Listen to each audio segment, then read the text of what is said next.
Vallahi. Aha. Ara önce bağ sonra böyleyse. Ağaca gelsen meçe.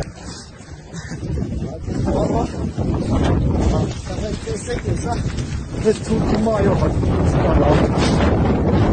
Mesela biraz beşeydi.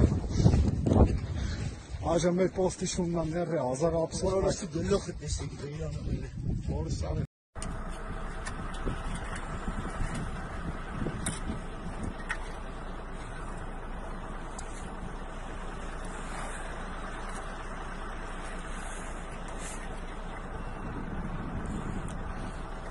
Kəlbəzərə çatırıq. Bu dağın o yüzü Kəlbəzərdir. 200 metr qalır.